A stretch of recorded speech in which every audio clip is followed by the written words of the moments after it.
you haven't heard about Anchor, it's simply the easiest way to make a podcast. It's free.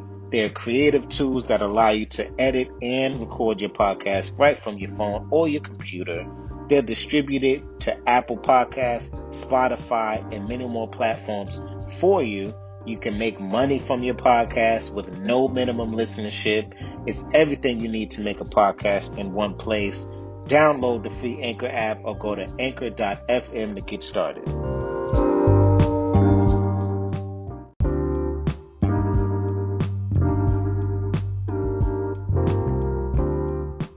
Welcome, world. Welcome to another edition. It's the Stocks is Talking podcast with Ib and Getz. I'm your co-host, Ib. Getz, what's going on? What's poppin'? How are you? I'm feeling good, man. Feeling lovely, actually. How's everything? I just made a big move, Getz. I just moved. I know this is the Stocks is Talking, but real life happens too. I just made a move across state lines. I'm out in Brooklyn, New York now. Yep, you're doing it big. Got closer to being back home to Boston, you know. Got a little bit closer up north. Slowly but surely back here. Yeah. I'll be there to visit. I don't know if I'm moving back to the Bend, cuz I don't know if I see it. Yeah. I don't see it happening. But I'm gonna visit often, and you need to come through. I'll definitely be through, you know what I'm saying? And hopefully we'll be making our move out of Boston. You know. So we'll see what happens. Hey, you know, go down south, come up here. Either way, let's get into it. It's been an interesting week for me when it comes to crypto. Doge XRP kind of caught my attention. Doge jumped up to at least 44 cents. Doge at one point. Easy. I think that was the highest it hit. 46. I think it hit like 46. 46, it could have been. We're going to fact check that as we talk. But point is, a lot of people made a lot of money last week. Yeah. Doge went up 400% or more. Right. So there was a lot of people, I'm not going to lie, a lot of people on my timeline were talking about Doge and talking about whether they're cashing out or not. Hitting big money, talking about buying Tesla, not a car, but buying out Elon Musk. Because the Doge jumped up. Like, that was a status I saw. So last week was the buzz. DogeCoin. Right. I was in it. I made some bread. I didn't make that kind of buy Elon Musk out bread. I made something I'm still holding. You still in on Doge? I got a little something in there. Okay. Yeah, that was crazy. That was it's crazy. Doge was one of them things where a lot of the people who aren't big and investing in all that stuff, they're the people who had some money in it and they were hitting. And a lot of people I know that's what they do is invest. They had it and sold it or never invested in it. And I was one of those people who I had it, I sold it, I bought a little bit back. And was looking at the numbers and it was like it was crazy because I'm looking at what I would have been hitting for if I never sold it. Okay, when did you first get Doge?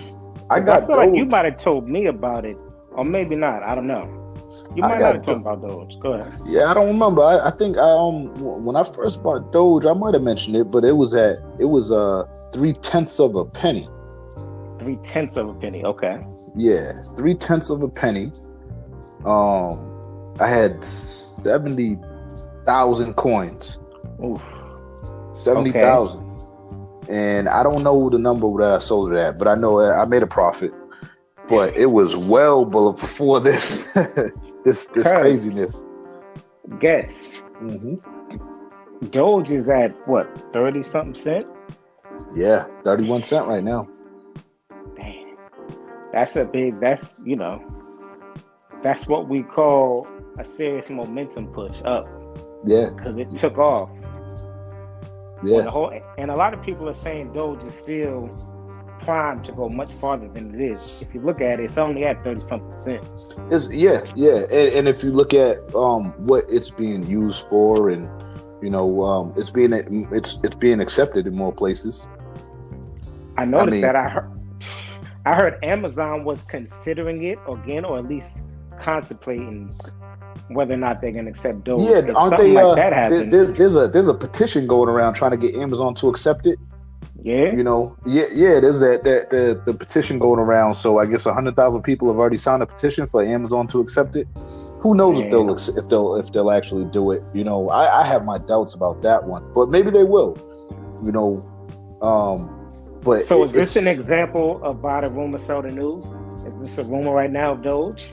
You know what? Which is why it's been taken off lately. This was a crazy one because I don't know if that's how that would work with this one. It was so tough because if you look at it, you had to run up when it was fractions of a penny, and then it ran up to 7-8 cents, and that was already a big move. That's when I got in, like 6 cents. Yeah, initially. But then now the acceptance that it's gotten it's been so crazy, and it was so quick. It's kind of tough to say that this is one of those I forget what they call it, but it's like a sigma event or something. It's one of those things where it's like you can't even be mad at it. You can't be like, oh, you missed it. You as an it's investor, something you can't really account for. Yeah, you can't account for this one. This kind of phenomenon. This was bananas. Meme. Yeah, it's a meme. That's what it started out as. It was a joke, literally. And now they're saying it's top 5-10 digital currencies. Even the people who created it are saying this is crazy. So what's that say to you? But it's getting acceptance, and it's unlike Bitcoin is a deflationary currency if it was going to be used as a currency because there's only so many. It's a finite supply, right? Okay. With Dogecoin, it's a inflationary currency, right? Because they're mining. There's more Doge every day. Okay. So it's just like fiat money, just like the dollar, just like any currency where they just print more. Mm-hmm. Doge is like that, and even though they talk about putting a cap on it, they talk about they're gonna update it and there's gonna be a cap. Right now, there's no cap, right? So this is my thing was, all right, there's no cap. There's so many coins, and there's new coins every day. So how's it keep building? But now that it's building and flowing and growing, right? But it's got it's getting this acceptance, and it's still on the fringes of commerce, right? Because you got Mark Cuban is accepting it for the Dallas Mavs merch, right? And he's saying he's not going to sell none of that Doge, which I know we were talking about it last week, how they get quiet and they don't say nothing. But he actually came out and said they're not selling none of this; they're holding it. They're accepting it for the merch, and they said they've been selling. They said they just had like the biggest, the highest sales ever, with the Doge. So that's what's up. What other cryptos are out here being accepted in that kind of a massive, publicly brought to you by Dallas Mavericks owner Mark Cuban? Like, who else is doing that with other cryptos? I know Bitcoin is big, and Tesla recently said we will start accepting Bitcoin. Right. Outside of that, I haven't heard a major company saying, hey, we're accepting this crypto and really talking about it the way Cuban's talking about it. Yeah. So that speaks a lot for Doge. It speaks a lot. Yeah. Because, when you look at other cryptos, you see they'll all have their own platforms. They have their own, their own utility, right?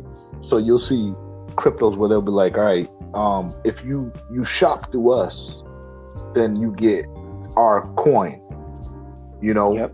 But they don't have wide acceptance. It's just if you come through us, then you get this. Exactly. So right. So it's not on such a massive scale, right? As a Mark Cuban kind of hey, we accept it at our arena. Yeah, and Doge. It's still early, and but it's starting to be accepted at a certain place. So we're gonna see what happens with it. I know there's that push from the community for it to go to $1.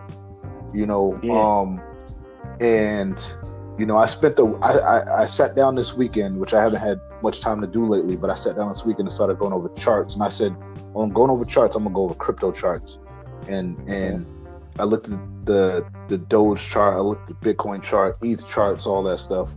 So when you go into these charts, what site you using? Bar chart?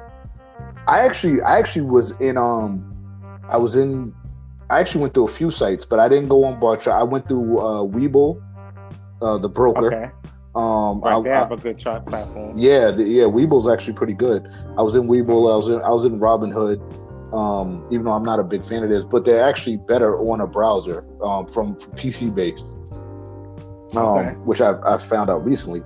But so I was in a few others. I forget what the other ones were, but I was comparing a lot of things, and it's interesting to see. I mean, obviously, when they hit that high, you saw the ceiling when they were up in the 40s, and you saw it stall out. You know, it's like, you know, they hit that new resistance.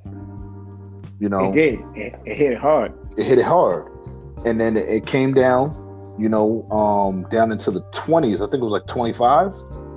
I got back in at 27 cents. Okay. Bought a bunch more shares. Okay. So, I mean, and you're up because now it's over 32 right now. Yeah. You know, and I was actually thinking about it too because I seen it. It hit that level where it stayed in the 20s, around 25 or whatever, and it's that support is holding, and that's a good sign. You know, and what does that tell you as an investor? As an investor, it's that support is strong. You know, so it's holding there. So maybe that's telling you that, you know, this is where you need to get in. You know, before the next run up. I mean, right now we have consolidation. We're sitting in the 30s. It's kind of up and down, but it's kind of sideways, right? Right. So but it's not downtrending a certain level. Yeah, it's not downtrending through the level or anything like that. It's holding that level. You know, That's a good sign.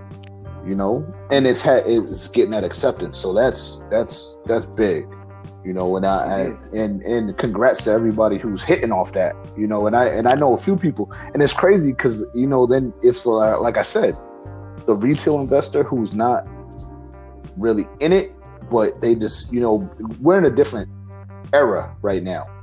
So, you know, the people who didn't invest before, that are investing now, those are the people who are hitting off this. I saw somebody's account the other day, and they were up 6 figures on Doge. Congrats to them. At the same time, people that I seen that have made it, they have, you know, 6 figures, 7 figures in the bank, who invested in Doge, who was like, it's a joke. They're the ones who are like, well, if I hadn't have sold it, I'd have 100K, but I did. Right. And that was kind of my same boat. You know, it's like, I'm looking at it and I'm like, I sold it, you know, for pennies compared to what it is now. And, you know, I think when I did the numbers the other day, and if I was holding when it hit its high, it would have been over 30 racks. Ooh. You know, man, and that's a nice come up. Yeah, and it was off a $250 investment. Because you had it on pennies on the dollar. Right. You know, so, and that's crazy, but at the same time, because it's such a irregular event, it's so crazy. It's like, you know, you can't watch that. You can't be like, you know, I can't believe I missed this. You didn't hit for that money, so it wasn't yours. But what you can do, and understanding what happened in terms of Doge went from, you had it at for pennies on the dollar to, what is it, 40 something cent was a high. Yeah. Now you can look at it bouncing off of this support level, and it's like, okay, now that this is bouncing off, maybe I can get in because I see it's not decreasing beyond what, $25. Right. It's not going that low. So, and it's still cheap. 25 cents is still cheap when you compare it to, for me, I compare any crypto to Bitcoin. And that might be crazy for me to say because Bitcoin is obviously the top money getter for crypto.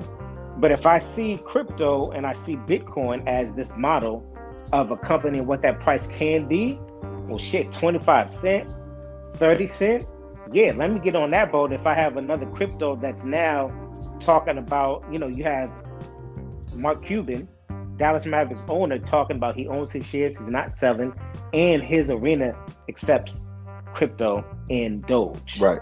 That right there is a huge signal for me I can still buy it now that I see it bouncing off of this level of 25, 26, then jumping up to 30.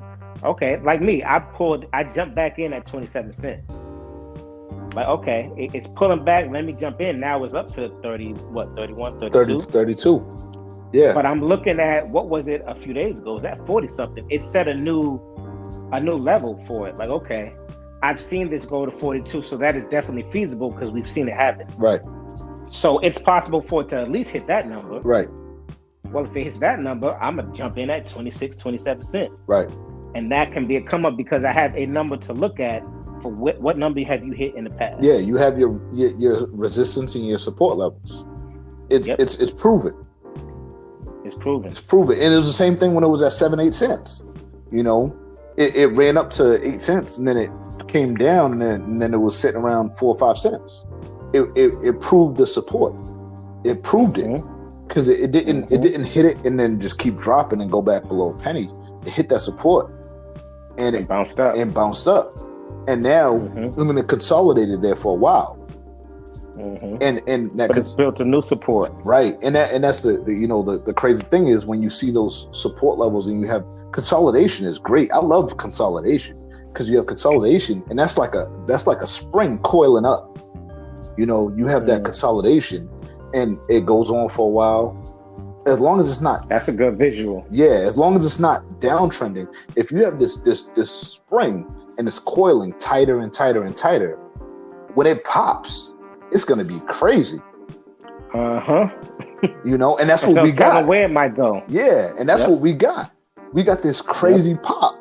And it was so amazing to me when I seen it because I just wasn't expecting that. I'm looking at a million other things. It's earnings season. I'm not worrying about Doge. I'm listening to earnings call. I'm doing all this stuff, and all of a sudden I'm looking at Doge, and I got on a phone call with somebody, and they're telling me how much they're up. You know, and I'm like, this is on Doge, and I'm like, yo, this is crazy. You know, man, I had a homeboy just show me one of his friends was profiting 43 racks off Doge. Congrats. And it's still so cheap. There's no reason to really sell now. Right. Now you can sell if you want to take profit and you're someone that really doesn't invest. You got in to see if you can make money and now you have. Right. Jump out. But if you're an investor and you see what this opportunity could be, yeah, you hold right now. It's 40, like 30 cents. Yeah. Now, and my thing is, if you and this is actually, you know, I heard somebody say this the other day. If you have life-changing money, take your money, right? Of course. Yeah, that's a good point. But, you know, my thing is, if you're not big on investing and you're getting into investing now and you're up 40,000, you don't have to take it all. But, you know, but if you don't make 6 figures every year, if you're not just chilling, if you're not just comfortable in life, take some of your money. And you can let the rest... Take some profit off the top. Right. Take some off the top, pay off your bills, all that, and then you can let the rest ride. But you're playing house money, you know, but then, you know, you just can't look at it. You can't look at it and be like, I could have had this, you know, because then your whole trading, you know, you're just going to ruin everything. You're always going to have an issue because you're always going to be looking back at what could have been, you know. Right. And that FOMO will hit you and hit you hard. Right. So it'll be hard to shake. Yeah. And if you've already hit 40 racks, you didn't miss out. You hit. True. So now the thing is, don't worry about what may happen. It's like, if you need it, take it. You know, if you need to take a little Don't be silly. Yeah. Don't be greedy. What's that saying? Pigs get fed, hogs get slaughtered. Yeah. Something like that. Yeah. So a hog is someone you making so much money, it's ridiculous. Money that you've never made in your life. Right. But you're making it on this stock, this investment that you took a chance on. Don't get greedy. Don't be a hog. Right. A hog is greedy. Right. Take a little off the top if you need to. Yeah. Take a little off the top. If you need to. Yeah. If you're already chilling, you're relaxed, this is play money, then leave it. and to see what happens. Yep. You know. Yep. But if this is changing something about your life, take some off the top and take care of what you got to take care of. Now, here's what I've been thinking when it comes to taking some off the top, because I've been looking at some investments in crypto. Like, should I take some? I'm letting them ride right now, but you know what I'm thinking about? What's up? Taxes. Yeah. If I cash this, what's my taxes gonna look like? Yeah. And how much am I really gonna make off this? X amount of stacks I'm making. Right. Is it worth it right now to even take that tax hit, or do I let it ride and kind of let me see where it goes to the point where what? Even with the taxes, I'm sitting good. Right. Like I'm not even worried about it. Worst case scenario, I pay this. I'm still solid. Right. If you got that type of money, you can just cash out and you deal with it. Right. It also depends on the person too, right? Because your situation is going to be different from somebody else's situation. If you're somebody who is at the poverty level and you just hit for 50 racks, then go talk to somebody. Because talk to a tax person. Yeah, talk to a CPA and figure that out. Because the worst thing you could do is take out that 50 and say, I'm gonna go buy a house, and you put the whole 50 on a house, and now the tax man comes looking for his money and you ain't got it. So he's gonna be like, all right, thank you for the house. Yep.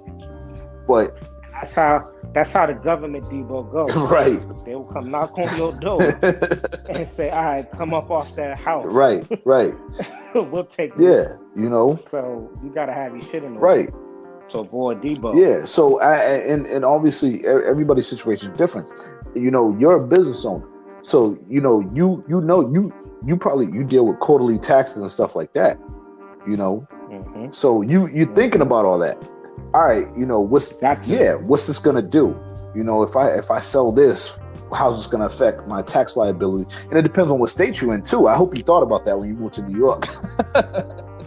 Yo, I'm not gonna lie to you. I did not think about my shorty brought it up because she was talking about something that she wanted to. Actually, I'm not even gonna get into that on the pod. But point is, yes, I need to reconsider what it looks like if I'm in New York or what it looks like when I'm in Maryland. Right. When it comes to these taxes, because it does differ depending on where you at. Right. So yeah. Yeah. And then that brings up whole other issues, because it's like, all right, where's my business incorporated and this and that, and who I got to pay taxes to. There's so many things you got to think about that go into it. Yep, you have. Yeah, you got to think about all of it. And it's crazy because you hear the people with the big money. They'll be like, all right, well, I don't want to sell this because I got to pay, I'm going to lose 50%, with taxes, Mm-hmm. But if you making, $10 an hour and you just made 50,000, man, if you need your money, you take your money and, they're going to take their cut, but you're still going to be up. Yep. You know what I mean? So, but before you take your money, talk to that CPA. Yeah. Talk to somebody that knows this kind of money, right? This type of economics, and just do it the right way. Right. So whatever you end up getting, that's yours, and you don't got to worry about government Debo coming to snatch. Right. Yeah. Yeah. So, you make sure you have that to the side for them, even if you end up having to do it quarterly or whatever, so you can get it taken care of and out of the way. Just make sure you do it right.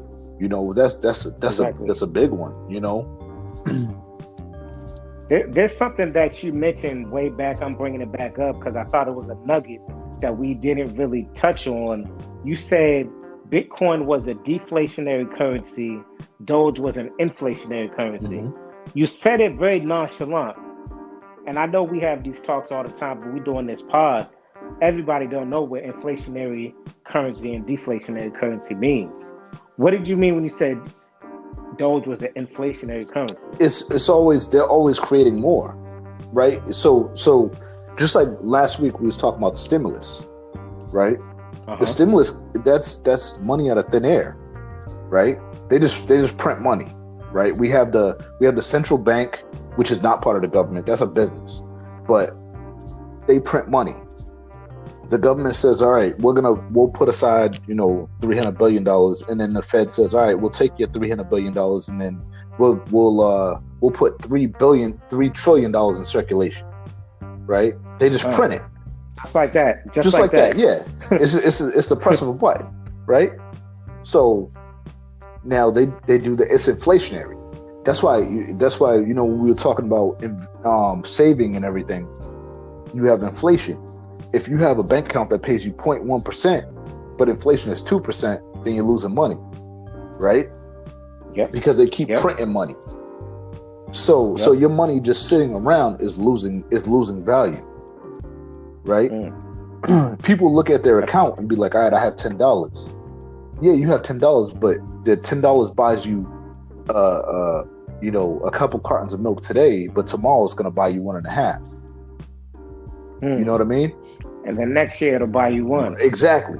So that's inflation, So you have inflationary currency. You have fiat currency is for the most, it's inflationary. Hopefully you don't have runaway inflation where the inflation is so high where, like some of these countries, where the inflation gets so high where it's like people can't afford a carton of milk because a carton of milk is $1 million, because the currency has devalued so much.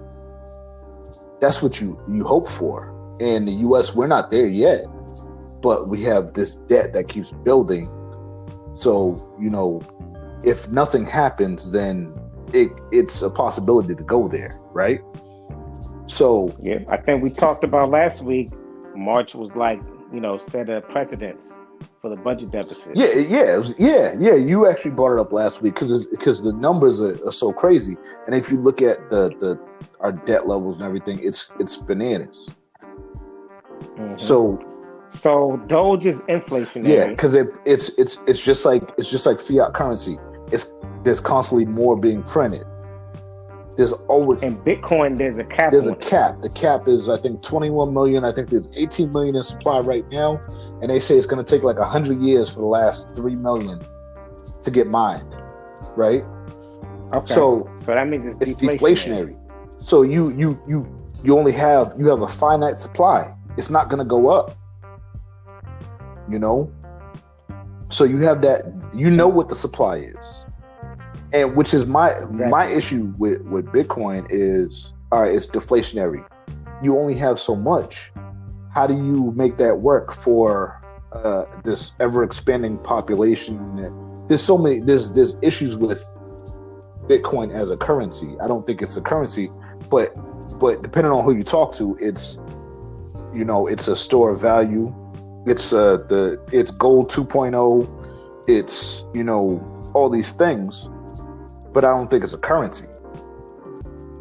And these are all subjective. It's all subjective. Depending on who you're talking to, you'll get a different answer. Right.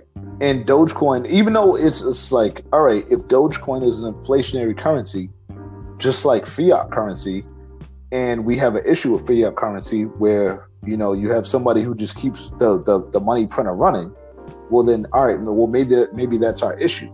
Maybe we need to eliminate that issue. So maybe Bitcoin is the solution, It all comes full circle. Right.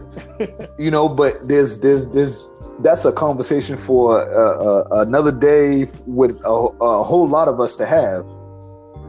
Yeah, we got to bring in some backup for the crypto. Yeah. And I think for me, and I slightly brought it up in convo this week, me and you, I'm noticing with myself, I'm paying more attention to the crypto finance of things in terms of what's Bitcoin doing, what's Doge doing, what's XRP doing, and not so much looking at my stocks. What's Apple doing? What's Disney doing? What's Plug doing? What's American Airlines doing? I've caught myself in the last couple of weeks. I'm in the frenzy of crypto, and I don't know if I'm alone in that or other people out there. Hit us up on Instagram, IB_guest_podcast. Are you all really sliding with the cryptos or still doing stock investing?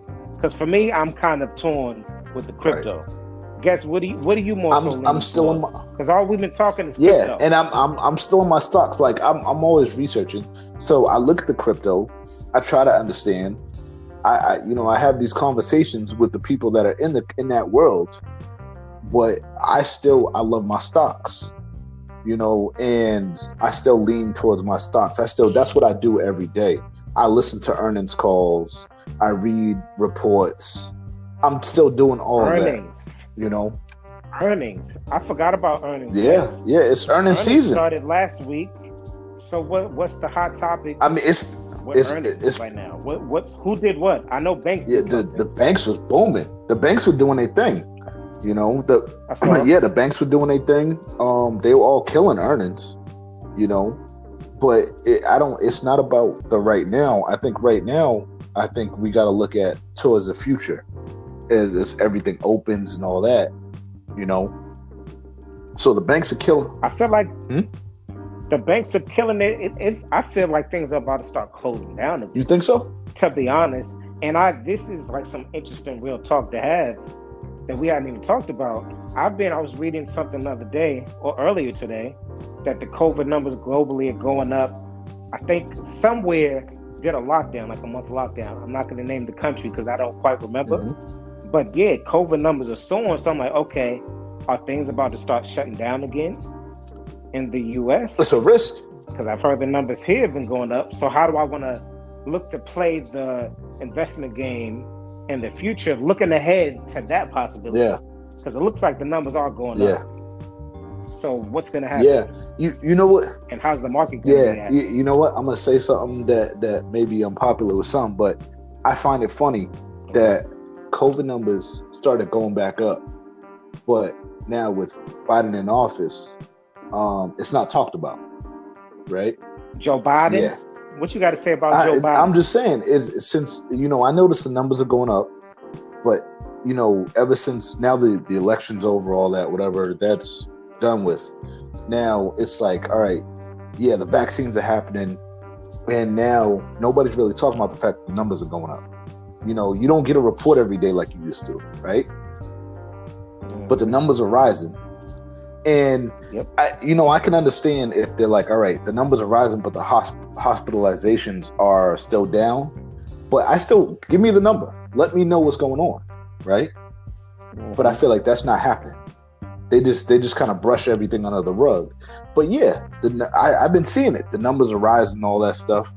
And that's a risk. That's a headwind for earnings down the line and everything like that, right? We everything looks good right now, but things could lock down again because of COVID.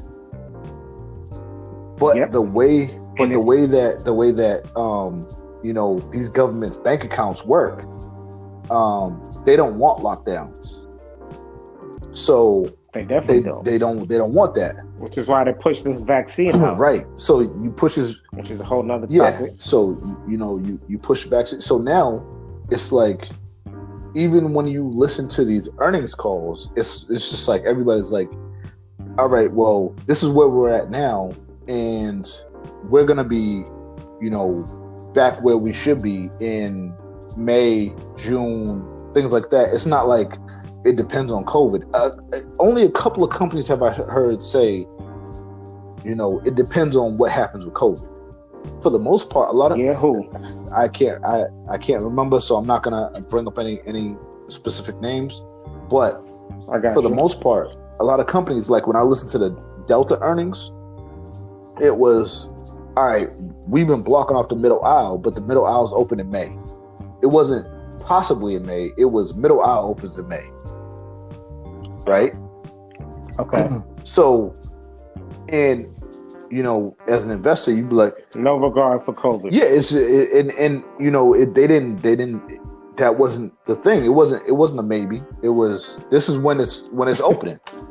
Yep. And that could change depending on what happens with COVID. We still live in that world.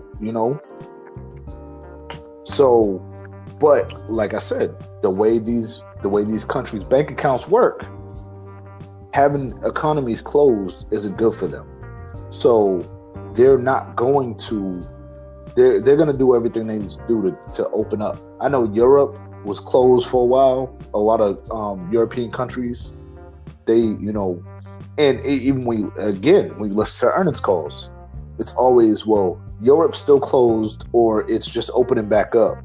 So, but we know they're going to open around this time. So this is when our numbers are going to go up, because that's where we're lacking, right? Exactly. You know, so it's just another part of it, you know, and maybe the vaccines help with the hospitalization numbers going down, you know, or maybe it's just treatments have gotten better. We've learned to treat it better. Whatever it is, you know, or just they decide they figured out, you know, how they want to sweep numbers in the rug. Whatever it may be. Yeah, I don't even know if you get the vaccine. I don't know if you can still get COVID or what, because I've heard I've heard conflicting arguments. Yeah. Some say you can't get it. Some say, you know, well, you can't get it for 90 days, or, you know, what is you have to do a year? Right, and you get it once and you're good. Do you not have to wear a mask and anymore? Then you got the and then you got the people who got the Johnson & Johnson. You know, Johnson & Johnson's basically on hold because, you know, they had the blood clot issue, which another company had that issue before, but it seems more serious with Johnson & Johnson, which is lovely for me that I was in Johnson & Johnson for a while and I happened to sell out of it like right before. Right before I'm like, yo, the perfect timing, right? You know, no offense to, you know, the people that were affected by it. I was about to say that's that's insensitive. No offense to those people, and recipes to, you know, because I think two people died from it, but you know, absolutely. But the reality is, in every situation, like the movie Inside Man with Denzel, at the end they were talking about how he had all these diamonds, the bank owner. And the point was, when blood is being shed, people are getting rich. Something like that. During the Holocaust, he made mad money doing XYZ, and now he got these diamonds that he just got robbed of. So when things like COVID are happening, things are shut down, or something happens with a vaccine and now it gets put on hold, a Johnson & Johnson stock might start dropping. Maybe I want to get some put options. Yeah. Because this just happened. I'm assuming the stock's going to start tumbling, so let me get an option that the stock goes down. And next thing, and it's insensitive. It's the reality of the investment game. When things happen, you capitalize. Yeah, there can't be emotion involved. Good, bad, there can't be emotion involved in investing. At the end of the day, not to be insensitive, that's the reality. Johnson & Johnson might have been a good play for a bit. Yeah, and like I said, I did really well. and then I got out of it, and then this happened.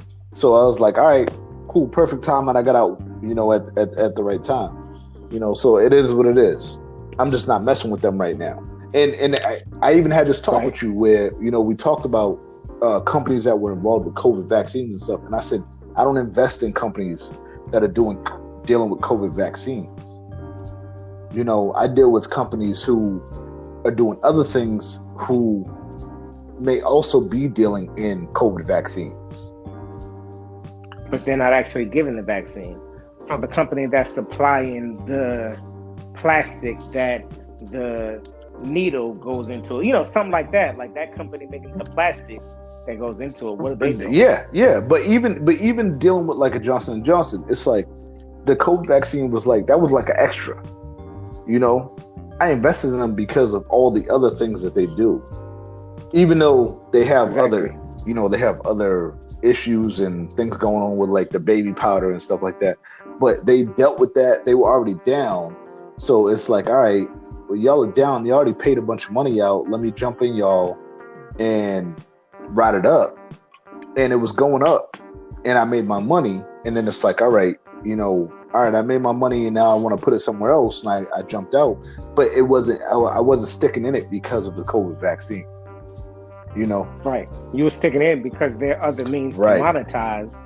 You saw a way for them to bounce off of that support and make some money. And they made me money and I got out. You know, I was getting. And that's the name of the game. It's the whole point. And on top of everything, they were paying me a dividend. So I'll take that too. Thank you. You know, a dividend A dividend stock is pretty much when a company pays you out, depending on the amount of shares you have, on a quarterly basis. It could be a what are the different ranges? I know you have the quarterly basis. Yeah, you biannually. You're right. You can do that, or monthly, depending on if you have like REITs, the real estate investment trusts. Those got to pay you monthly. They got to pay you 90% of earnings. Hold on, and what companies these are? Real estate investment trusts. They got to pay you 90% of earnings. So if you have a company that all they do is own apartment buildings, right? Then they usually pay you monthly. It's 90% of earnings, right? Wow, every month. So because they only need to keep enough to fund the business. Everything else gets. So they pay you out every month. They pay it to investors. Right, everybody pays their rent. Everybody's paying their, rents are up right now. All right, everything's lovely. They collect all this money and they pay it to the investors. And they break everybody off. They break all the investors off.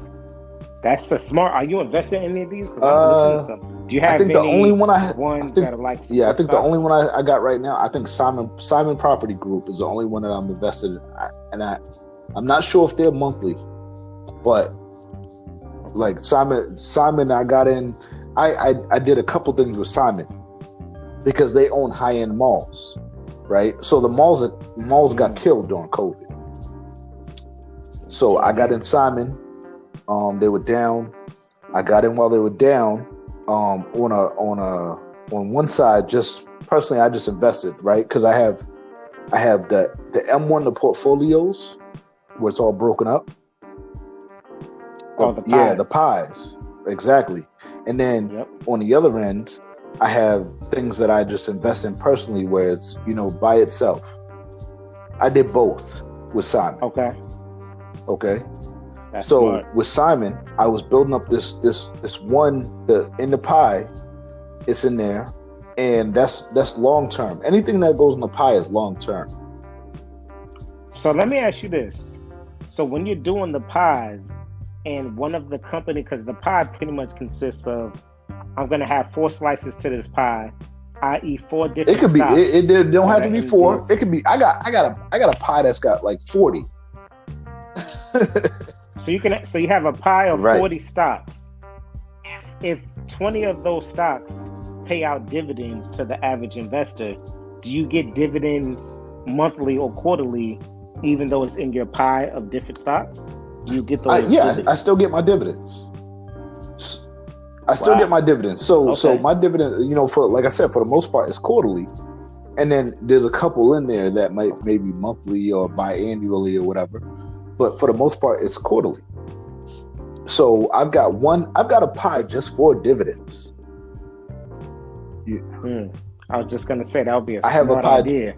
Yeah. Just have a dividend pie. And the only thing is, so if you want something that's kind of safe, which was kind of my point, was I have this one pie is just for dividends.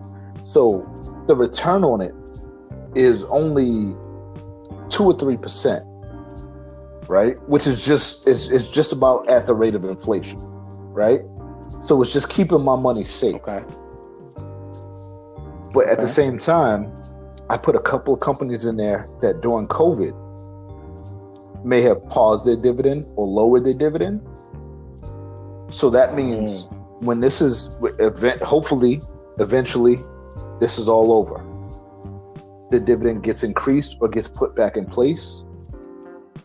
My dividend, that rate overall is going to go up. So right now it might be 2 or 2.5. But maybe at the end of all this, when hopefully if everything goes back to normal at one point in time, whenever that is, so maybe my rate goes up to 3% or 3.5%. So it's a numbers game. It's a numbers game based off of the situation we're currently in and where it might go in the future. And then that's a smart. And then hopefully investment. The stock is up too. You know what I mean? Yep. Because then now you're really getting it. From all angles. Yeah. So you got your yield, and I mean, if the stock goes down, your yield is up because unless they cut the dividend, you're gonna still get the money, but your yield, your percentage that you're getting is up, right? So if I have a company that I think is still strong, but their stock price is down, I can keep adding to that. Well, now I'm just getting a higher percentage. You know, just like your credit card has an annual rate. You getting that on your stocks. You know, so your yield can go up. You know, and you're beating the bank, which is one of the things you mentioned in the last joint. Right. Anywhere my money goes, I'm trying to beat the bank. You know, and I mean, it sucks. You know that some of my money still has to sit in a bank, but even when my money sits in the bank, it's not in the traditional bank paying me 0.1. The bank has to pay me whatever the highest rate is. I'm constantly looking. I'm shopping. So my bank's paying me 0.5 or whatever it may be. Because if you offer me 0.1, nah, I'm good. I'll pass. Right? Because I can do that on my own. I can beat that. So I'll go find a bank that'll pay me more. So, you know, I have a couple of high yield accounts that pay me 0.5. All right, I'm going to take that 0.5. As long as there's no charges for minimums, this and that, give me my 0.5 to park my money. Because I know you're going to make money off my money. My money's not sitting there, right? No question. Right. That's what they do. Fractional reserve banking. So they're taking my money and they're loaning it out. So you're making money off my money. So you gotta hit me off, right? You gotta break me off with a little piece of something. But if I can invest it and instead of 0.5, get 10%, 20%, 100%, you know, in this last, you know, year or two, that's what it is. Then I'm gonna go do that. But because you're beating the bank at their own game, right, with your own money. But I like to have a little something off to the side. You know, that's a safety net. You know, safety net is key. Like you gotta have the safety net before. You want to have some money there for, you know, for the bills and everything for 6 months or whatever it may be. So you have that. I'll get my point for. Gotta have the next thing. Exactly. So even though that's not, you know, it's not beating inflation, but I'm like, I'll leave that there. So worst case scenario, the money's there to pay the bills. You know, at the worst of times. While I work on trying to flip this money into more and more and double and triple it. But I have my nest egg, so I don't really have to worry about those things that keep me afloat and keep me, you know, living good. Yeah, that's all taken care of. Yeah. Now let me try to make these smart money investments. Yeah. If you worry about tomorrow, then how you gonna make it for next year? Right? You can't do both. So you gotta secure the bag in the present and look forward to monetizing that bag for the future. You know? Today's episode is brought to you by Nice Touch Editing Services. Nice Touch Editing is your one-stop shop solution for all of your content writing and editing needs. Whether you're an author looking for an editor for your book manuscript, you need a resume and cover letter to go after that new job opportunity, or if you're a small business looking to go after that latest government contract, Nice Touch Editing is the premier writing and editing solution. Feel free to reach out, www.nicetouchediting.com. Nice Touch Editing Services. Now that's a nice touch.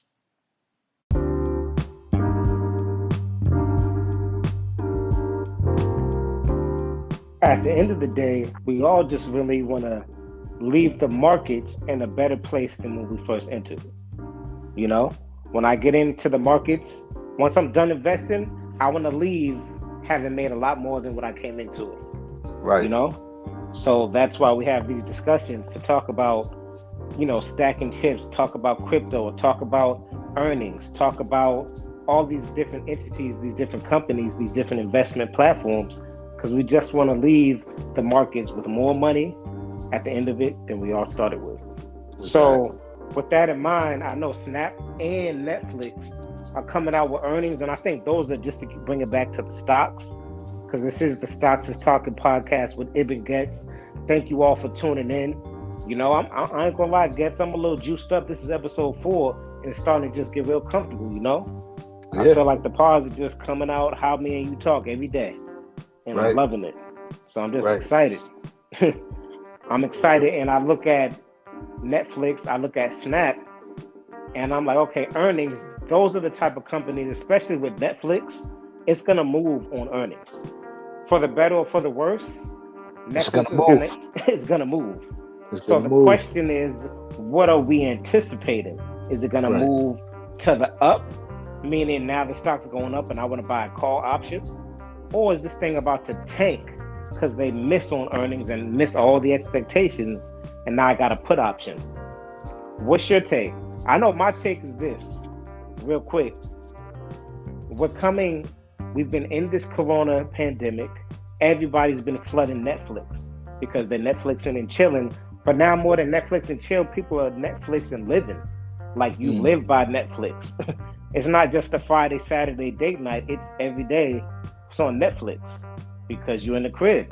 Now we're coming out of that a little bit, but I see a lot of other companies that took the Netflix model, but they're now incorporating the comeback. They're incorporating the fact that movie theaters are opening, so now you can catch Godzilla in the theater, or you can catch it on HBO Max with your subscription. I don't see Netflix doing that. I don't see them changing with those particular times, which makes me wonder, are they missing on earnings coming up? Because I know HBO Max and Disney and Hulu and Fubo, all these other companies are kind of flooding that market. So how is Netflix holding up? Yeah, that's a good question. I mean, and Disney is the prime example. I mean, because you know, there's a tug of war between the studios and the theaters, right? I remember at one point there was I forget what studio it was. It might have been Warner. They said, we're just gonna put our stuff straight out to streaming, and the studio said, all right, well, I mean the theater said, all right, well, then we're just gonna ban you. Like, we're not gonna show your movies at all. Straight like that. So no chases. Yeah, no chases. So it's like, so who wins? You know, because at the end of the day, if the theaters don't show the movies, they don't have the revenue. So, you know, it's like, I don't see them doing that with Disney. Disney could say, just, you know, we're going to do what we're going to do. And, you know, it is what it is. And I can't see no theater going at Disney. They can't compete. Yeah, nah. I wouldn't expect that either. Right. You know, so in Disney, I mean, Disney, you see every company in that media space, they're all getting into the streaming. You know, you got the Peacock, you got Disney Plus, you got Netflix, which is, you know, the leader. Everybody's chasing Netflix. Roku. Right? Roku is doing a thing, and Roku's like the sleeper. You know, Roku, because think about it. You buy a TV, it comes with Roku. You buy this, it comes with, you know, Roku's doing his thing, right? I got a Roku TV right now. My girl's back there watching. Yeah. It's like, I think I got a few Roku TVs, you know. I bought a TV not too long ago, and I hooked it up. I thought it was a Roku TV. It had Google on it. I was mad, you know, because Roku it's so seamless. And they have all these features to it, you know. And me, I'm thinking, well, I'm not paying for nothing, so I didn't think nothing of Roku. But then I started looking into the company, and they have so many ways to monetize, you know. So it's like, all right, well. So break those down for me, because I know Roku. I have my TV. I set it on. I set it up. There's this whole Roku starter thing. Okay. Right. Now, what are those other entities or ways they're monetizing outside of they give you the TV package and a few channels to watch? Yeah, they give you that. Think about it, right? You get the TV, and the TV's, it's like you pay for the TV, and that's all you paid for, and it has Roku on it, and you're like, all right, cool. But now you start adding other services, whatever those may be, other streaming services or this or that, but you're going through Roku. Just like if you have Amazon, you can go, if you're on Amazon, you can add HBO, you can add Showtime, you can add Cinemax, you can add all these things. Well, but Amazon is getting a credit for it. Amazon's getting a cut. Just like just like Apple does. There's a whole fight with Apple, right? Because what they take when you go into the what do they call it? The whatever their store is. Their app store. The Apple Store? Yeah. Yeah. Oh, the App Store on the phone. Right. Yep. When you go in there, not only do they take a cut of the initial, but like, let's say you download Netflix through the App Store. I think they take a cut of your monthly too. Oh, wow. Right? So, and I think it was 30%. I think they might have lowered it to 15. It might still be 30, and I think it might be tiers to it. But either way, Apple takes a cut, right? Okay. Roku's doing the same thing. Okay. So when I open my Roku up and I'm now downloading Netflix, I'm now downloading Fubo, I'm now downloading Showtime. All those that I'm downloading, Roku almost plays like an affiliate. It's like an affiliate program, but on a huge scale. Right, on a huge, because they made the right play and they got into the TV. Mm-hmm. They got directly in the TV. They skipped. They passed go. They said, "Don't worry about that $200. You keep that." They passed go and forego their $200. Like, no, you hold that. Yeah, you hold that, and because we're gonna get the rest of it. Mm-hmm. So Netflix, Roku was like the sleeper. And Netflix came in and killed Blockbuster and all that, right? And Netflix is doing their thing, but now every quarter you got to look at Netflix and be like, all right, how many international users did they add? How many domestic users? You got to look at those numbers, right? You got to worry about those numbers, Because if they're not bringing in the same, because they're losing some of those subscribers to these other companies that might be international. Yeah. Think about this, right? If you look at Netflix is, it's funny. Netflix is kind of comparable to like Tesla, right? Netflix was the only player, right? Just like Tesla was the only player with EV. Now, other players are starting to come in the game. So every time a new player comes in the game, you're like, all right, this is the Netflix killer, right? Disney came in, and they're like, all right, what they're gonna do? Because streaming loses money. Netflix finally got to a point where they weren't just losing money anymore. So now you look at these other companies, and it's like, all right, this may be the Netflix killer.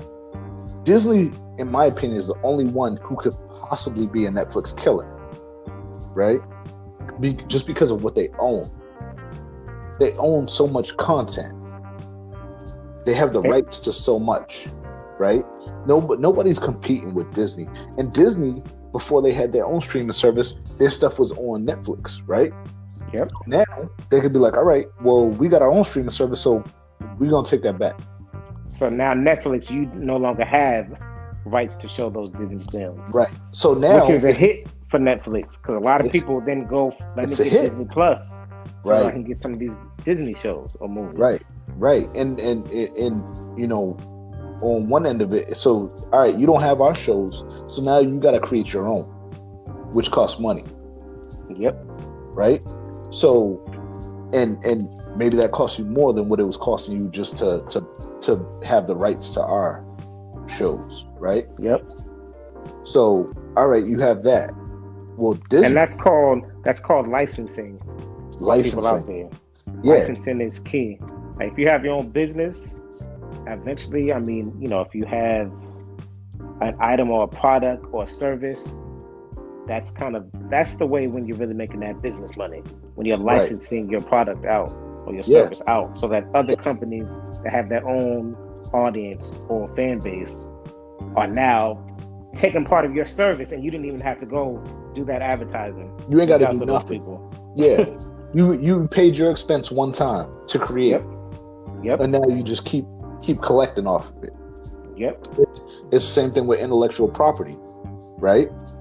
You paid your money for the intellectual property to create something, and now you license it, right? Yep. That's all it is, you know. Yep. So and that's Disney is already creating. They're gonna create no matter what, but now they're creating, but now they have their own platform. So they're saying, all right, we don't need Netflix.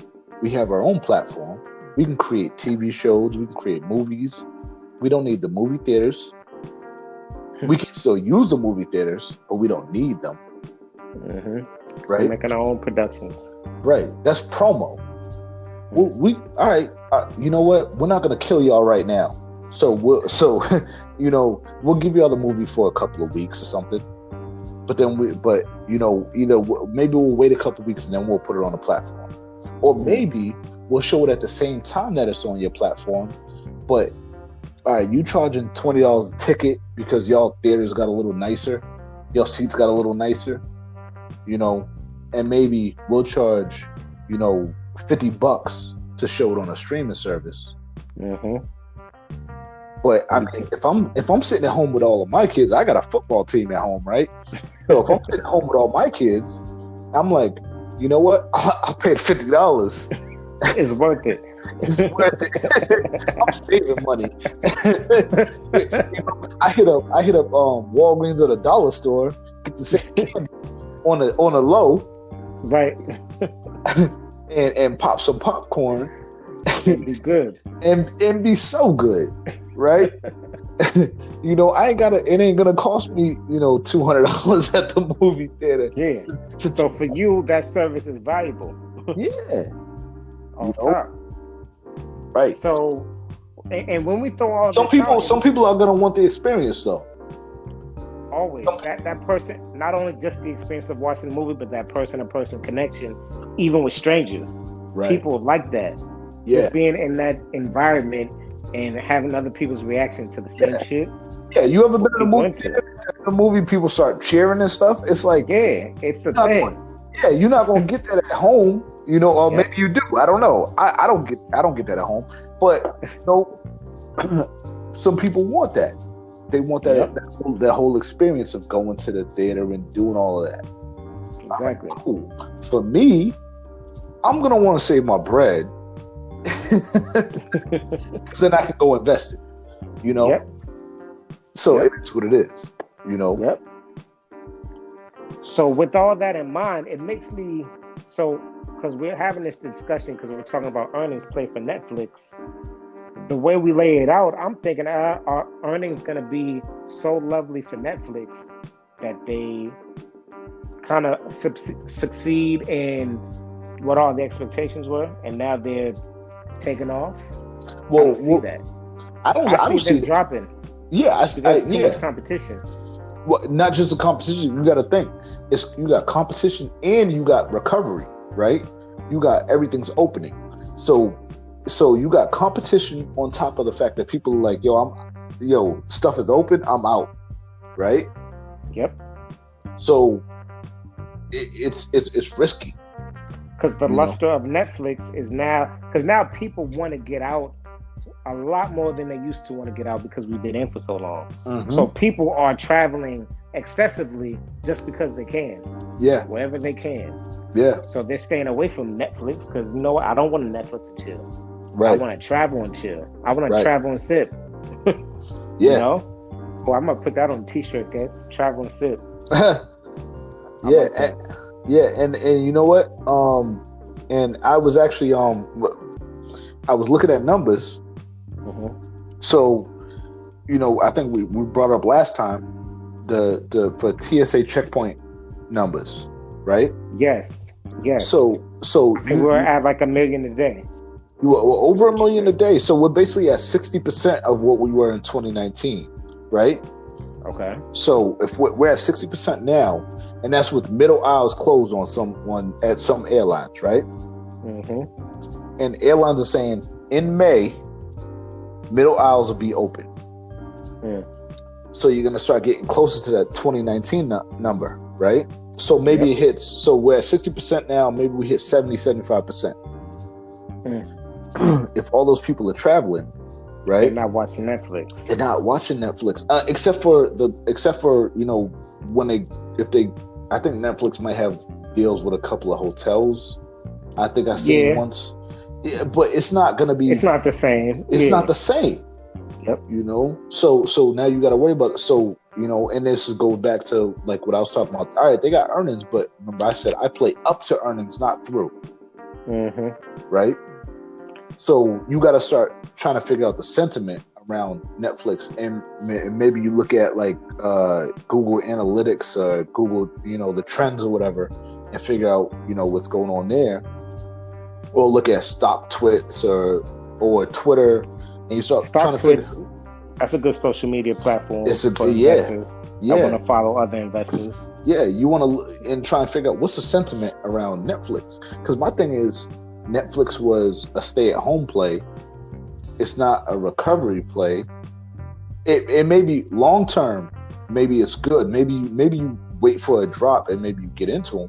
But if everybody's out traveling, then they're not at home watching Netflix, right? Which also hurts Disney in a way. But at the same time, Disney has money on the other side of it, because Disney's like, all right, you don't want to sit at home and watch Disney Plus? Come to Disney World. Come to Disney World. You just won that championship? Come see us, right? Exactly. It don't matter. It don't COVID matter. or no COVID, they're gonna hit you. Right. But Netflix ain't got that. Netflix is like, all right, you can sit at home and watch us. But all right, where you going? You leaving? Watch this on your phone. You know what I mean? And at that point, they just desperate, like, yo, like, don't go. Right. Yeah. It is what it is. You know what I mean? But so for me, the thing is Tesla, and no knock on Tesla, because Tesla's doing its thing, but the competition is coming. Yep. So now's the time where you gotta sit down and do the numbers and actually and analyze, is it still worth it? And do you need to change up your business model, in terms of how you monetize it? What's your go-to? Right. Well, do they need to change up their business model, and do I need to change up how I'm investing? Right. True. You know what I mean? Yep. Because now, you have to look at it completely different. They're not changing with the times. For me, I want to play. You say you play up to earnings. I want to play through earnings. And I know it's a super risky play. I do not advise anyone to do that, because a stock hits earnings and it can tank or it can soar. Right. You really don't know. Right. So if you get in, do so at your own discretion. It is a risk. So, but I'm somebody that's willing to take that risk, Gets. I know you are. In this conversation we have, I think I'm going to look at what are some Netflix put options looking like for this week. When exactly are earnings? Do you know? I think they're on Tuesday.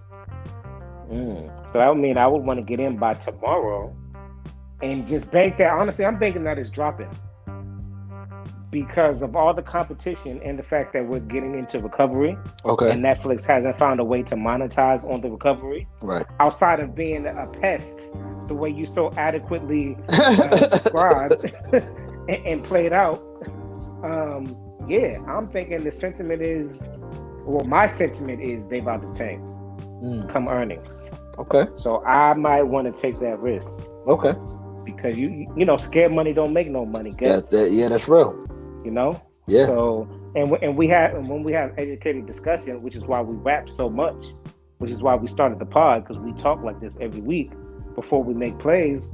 The discussion we had doesn't nothing about what we talked about says they're going to beat earnings and expectations for the last quarter. Right. Nothing about what we talked about says that. Right. So I'm making a decision not just off of what I'm thinking or what I hope might happen, off of real life facts of what's going on in the world and what the competition looks like. for Netflix. Right. And how a company like Disney is monetizing whether you're home or away, Netflix is not. Yeah, so that's real. We talked about Roku and how it's a competitor to Netflix and how they're a huge affiliate conglomerate, pretty much. You can now download, YouTube and all these different companies or these apps through Roku. Right. That's a direct competitor to Netflix. Right. I have a Roku TV. You know what? It's crazy because one thing that Netflix isn't doing, it's not even completely direct, because you can't go on Netflix and be like, all right, let me add HBO. Let me add cinema. You can't do none of that. It's Netflix is Netflix, right? And that's it. So it's like, all right, they gotta keep hitting with new shows and this and that.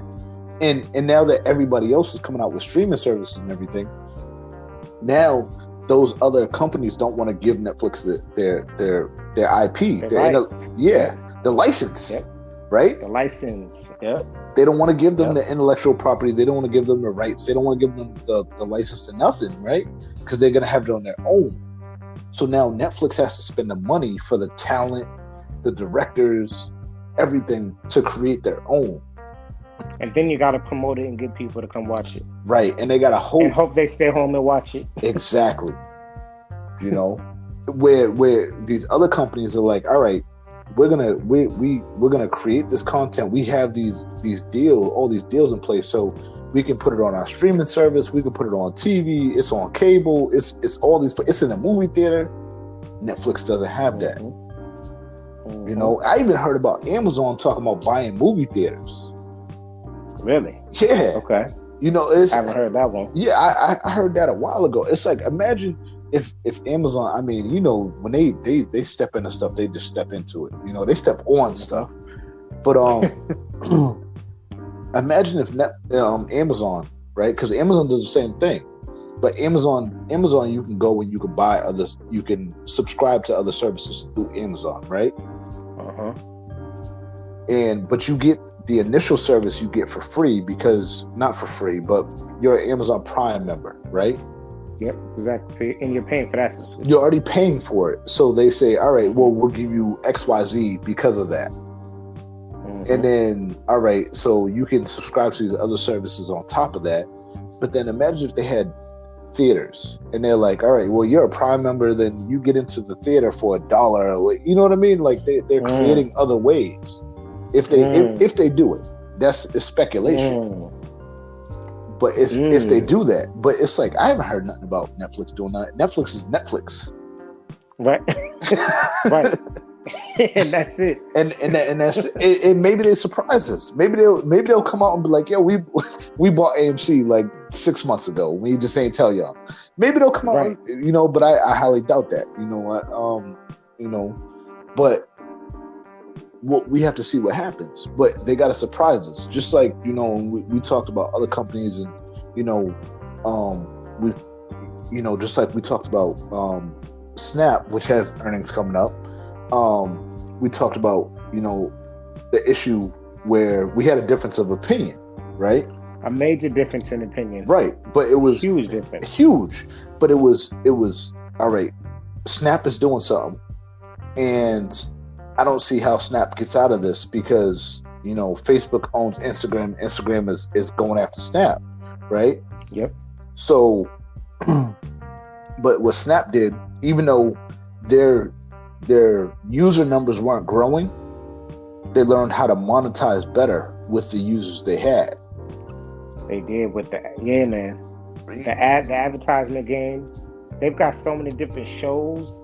Now. NBC, you got sports shows. Right. Like, yeah. So they figured out how to just monetize better, because their user numbers weren't growing. Like, I don't care. We could argue about it all day, but the user numbers weren't growing. IG's numbers were growing, right? But Snap figured out how to monetize better. And that was everything for them. Because now Snap is damn near $60-something. Right. Snap is up there, right? So, so it's the same thing. It's like, you got to figure out how to monetize better. You know, how do you monetize what you have if you have no? They're actually almost $61. But you know, they're virtual, and I know you're not really on Snap. I'm kind of on it, but I don't really use it. They had a virtual lens or something that was supposed to be kind of the thing, and I feel like Facebook took that and ran with it with the Oculus thing, because I don't really hear much about Snap and their virtual sector of what they do. Yeah, I don't know about that. I see. I wouldn't say that because Facebook bought Oculus. They did, okay. Facebook bought, but I felt like they were mimicking Snap though. I don't think so. You can get Oculus. I don't think so because Snap had the glasses, right? It was right. glasses. There you go. The glasses. Yeah. Right. Similar though, but it gives you a similar experience. See, I just bought Oculus for one of my kids. Okay. Completely different. Really? Completely different. Not even nowhere near Snap. And I think they're working on, maybe they still are working on something in VR or whatever, or AR. But Facebook bought Oculus. Facebook bought a one of those not augmented reality, but whatever, one of those companies.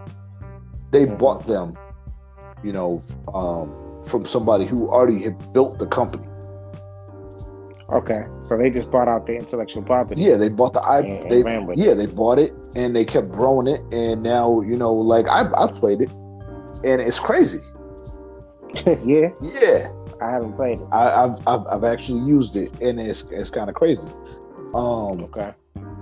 I don't think Snap is anywhere near Facebook on that. Okay. You know. Okay, I'll give you that. And I haven't done a lot of the research. I just remember Snap doing some type of augmented reality. The next thing I knew, and this was during the time when Facebook was just biting off Snap. Right. Every other day they had some new entity that was just like Snap. Yeah. So I figured that was just another one. Yeah.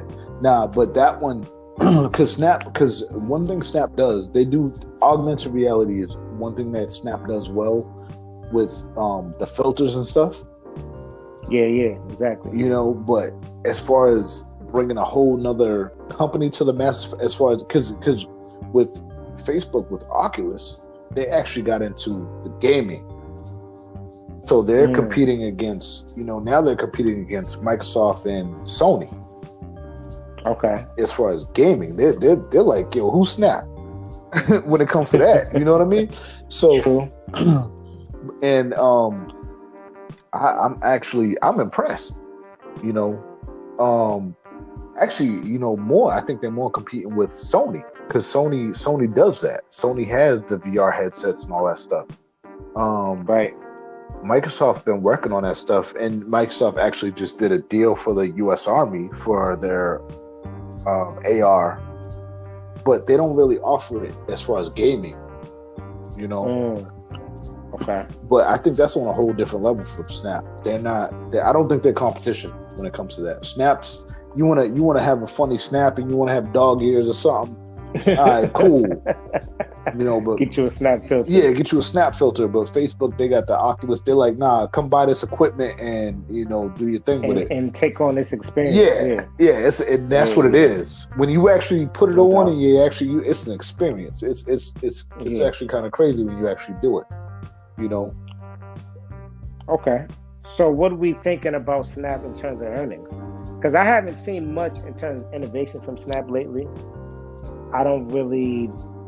I'm not overly sold on what they've been doing, and their stock has been very up and down. Right. And they haven't come up with any news that deems impactful in my mind. Yeah.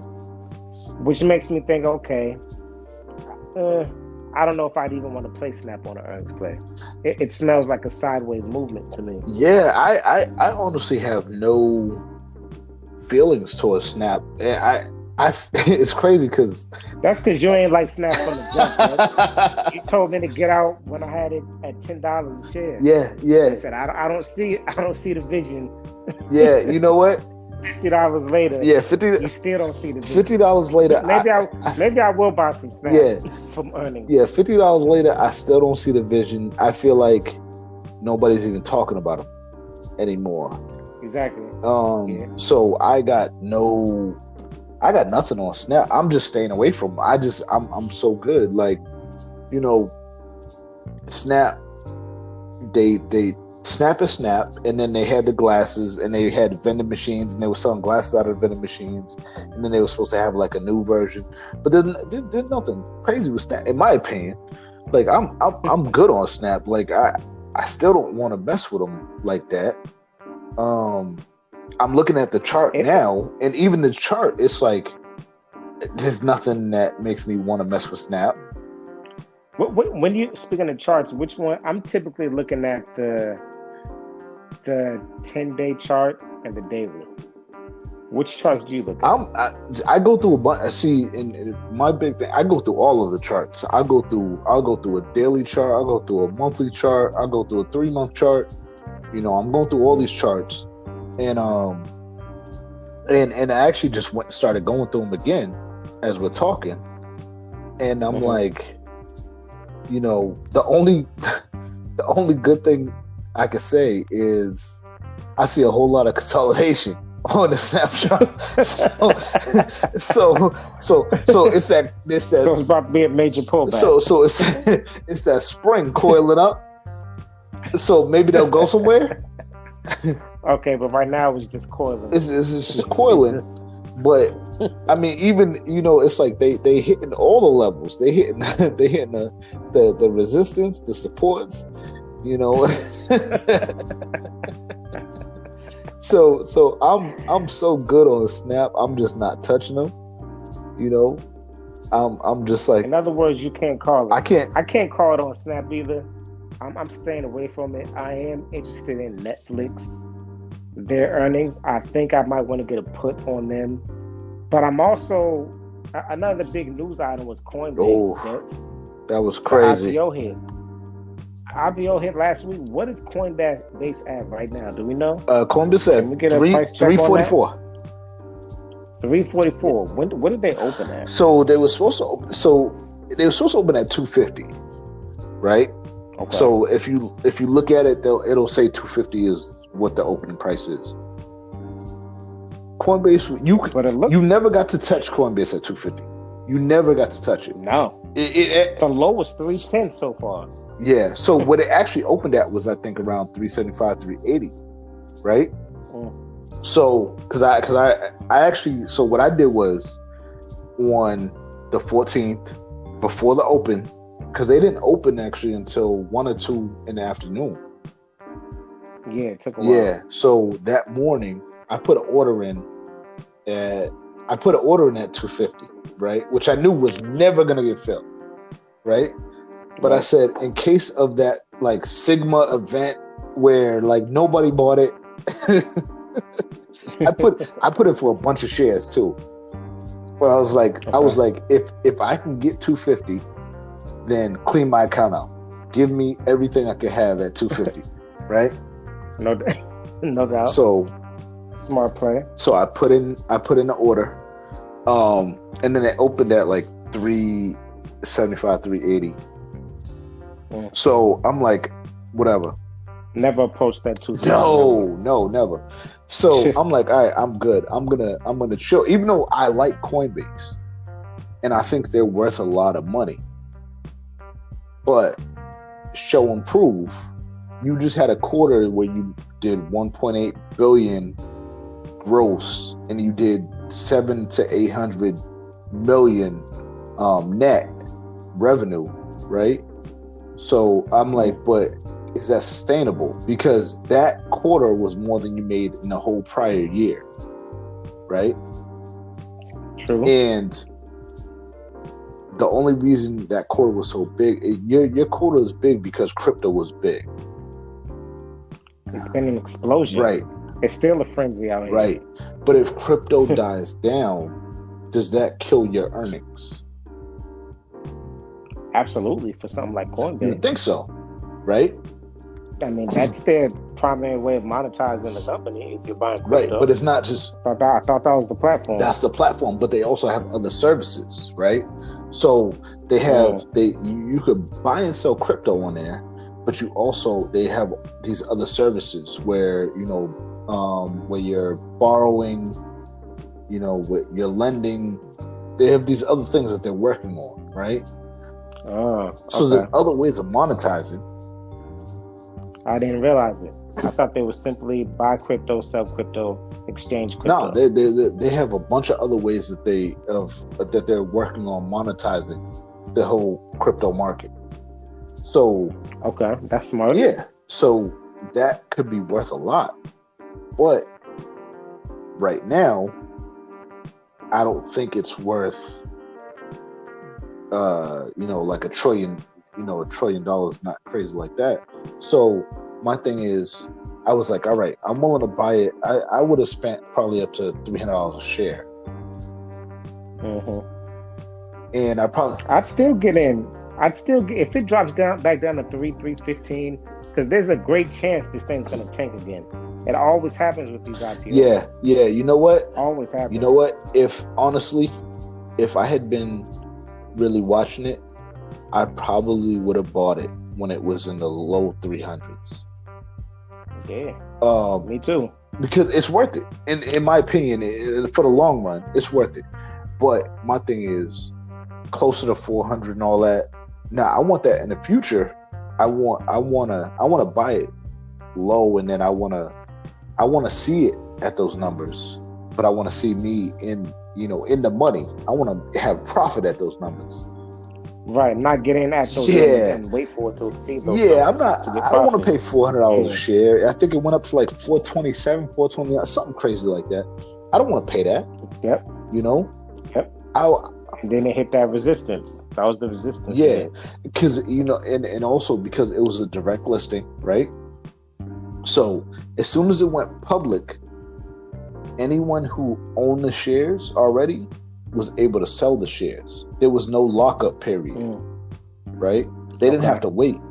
So all these people that got in early, all these accredited investors who got in early, when the company was worth $1 million, $10 million, $100 million, now they were able to sell their shares for 100%, 1,000%, whatever, right? There was stories coming out where Nas was making $100 million off his 500,000 investment. Yeah, I saw that.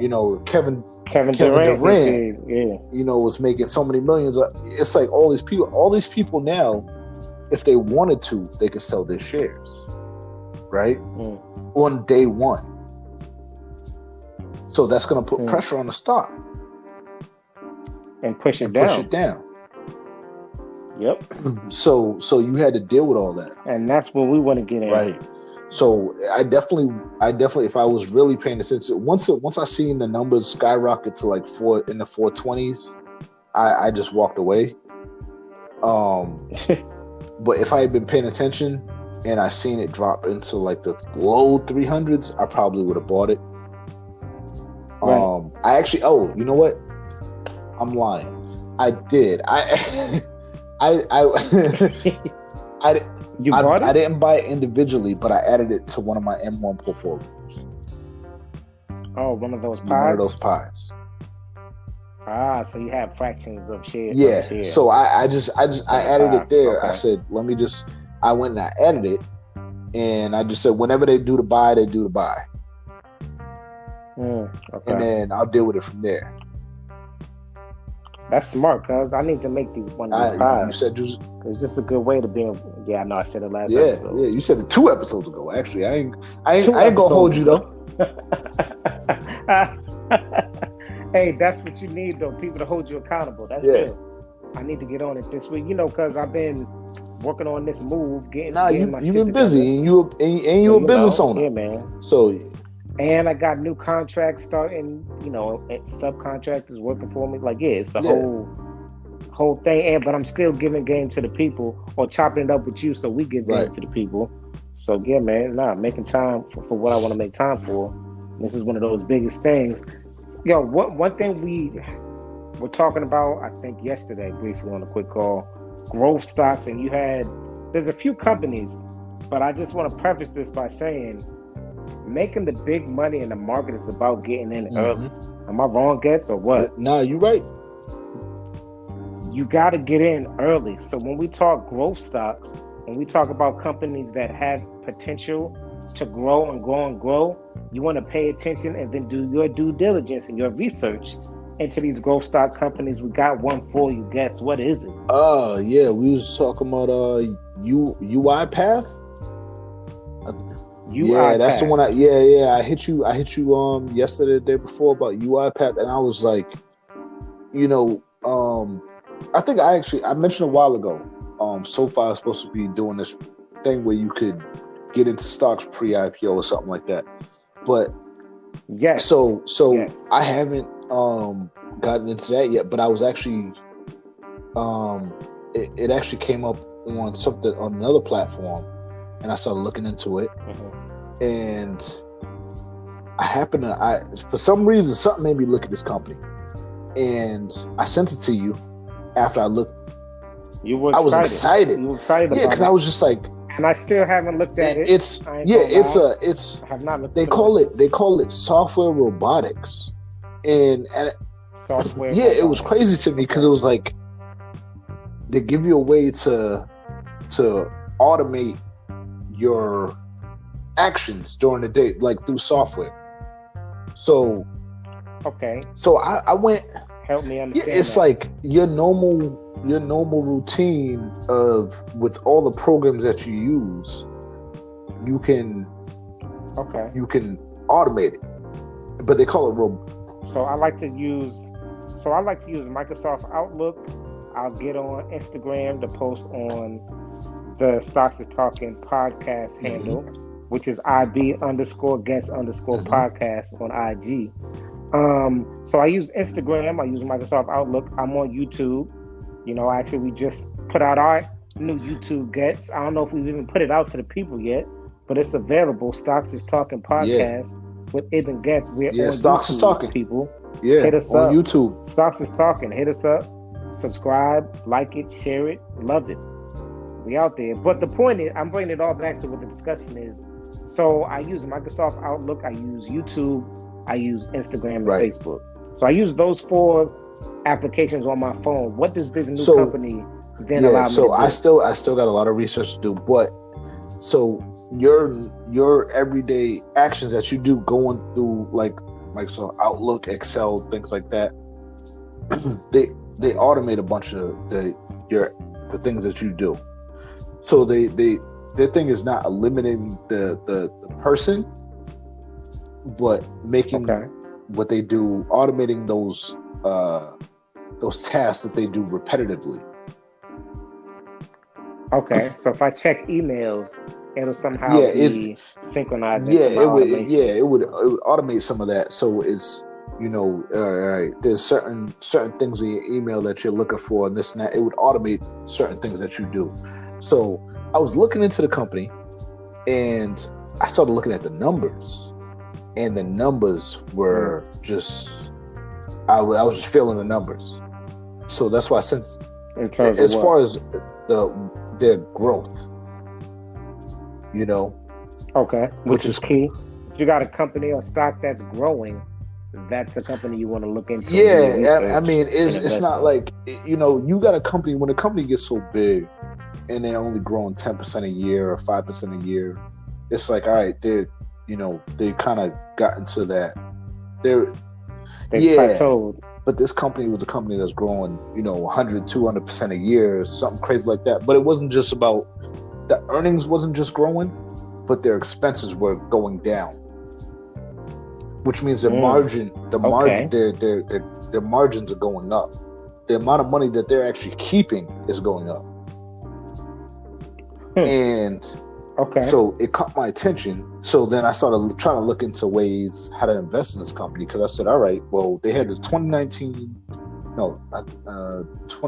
they had 3 years worth of numbers.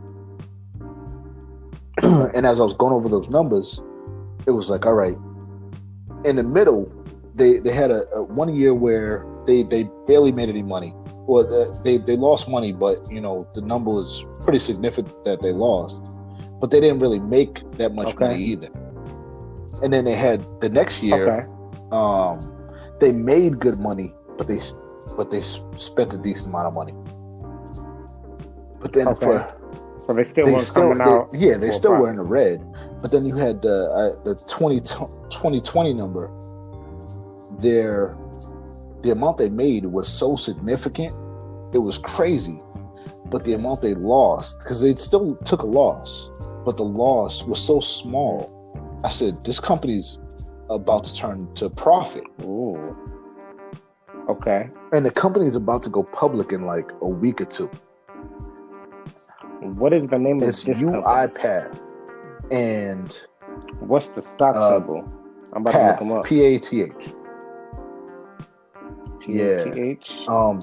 They're going public. I forget the day. I think it's before the end of the month. They're going public. But I was like, this is crazy.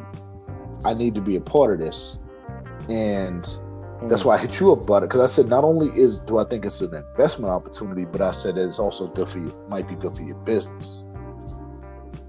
Yeah, exactly. To make things more seamless and automated, more streamlined approach to your daily tasks. So I couldn't find a way to get in ahead of time before the IPO, but I think the IPO price there, it's supposed to be between $50 and $80, something like that.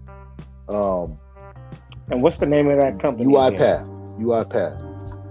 Yeah, UiPath. And the ticker is PATH. It's Path. But I'm gonna be looking. I gotta find out the actual date for this company. But when they do, I'm gonna be definitely looking at them. I'm gonna be checking into them. When I type in PATH, just in case anyone out there typed it in, I'm not getting that. Right. So I'm wondering if they're not even listed yet. Yeah, you can't look them up because they're not listed.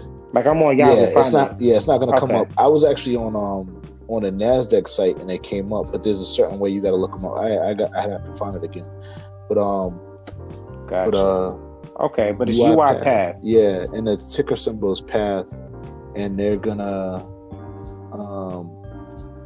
I'm definitely gonna be checking for them on the day they come out. Yeah. I'm looking forward to it. You know, and what I just did, and again, we be driving some good 43 to $43. My bad. $43 to $50 is the estimated price right now, and the IPO date is on the 21st. Okay. Perfect. And I just put them up on the Google search. UiPath, then I hit IR at the end of it. Like we dropped on the good Google. Shit. Yeah, so it popped up some info. So so that's not a crazy IPO price though. If that's what it comes out I mean, obviously you want to look at market cap. You know how many shares available and what's the lockup on it. You want to see the insider, and for insider trading, is there a lockup period? Right? Is it 3 months, 6 months? When can insiders sell their stocks? Right? Sell their shares, right? Because if whenever the lockup period ends, that's going to be pressure on the stock. It's going to push it down, right? So if you got, if there's 100 million shares right now, and then all of a sudden another 50 million are going to come on the market, well, that's going to push it down. So you got to be right. So you got to be prepared, But at the same time, you also, is it a long-term hold or are you just trading it? Are you, So if it's a long-term hold, then I don't care. I'm going to buy in now, and then when the lockup ends and it comes down, well, now it's on sale. It's a Walmart rollback, and I'm going to have some money set aside, and I'm going to shop it. Right? I'm going to buy more. If I'm just trading it, then I'm going to have my plan. How am I dealing with this? If I'm riding it up after the IPO and I'm selling it, or am I going to wait until lockup ends? However I'm going to deal with that. Which is why it's important, and we talked about this maybe in the second episode, knowing what kind of investor you are. If you know what kind of investor you are, you know how you're going to play a company like this, whether it's going to be a day trade option, whether it's going to be holding it for the long term or waiting for a pullback to buy in and then sell when it, shoots back up. It's all about your investment style, which you have to take into consideration before you get into these markets. But at the end of the day, we are not financial advisors, so we're not really telling you what stocks to choose. We're simply two guys that love investing, and we love to talk about it. You always have to do your due diligence when you're in the markets, and you always have to trade at your own discretion, your own risk. Because at the end of the game, at the end of the day, you win some, you lose some.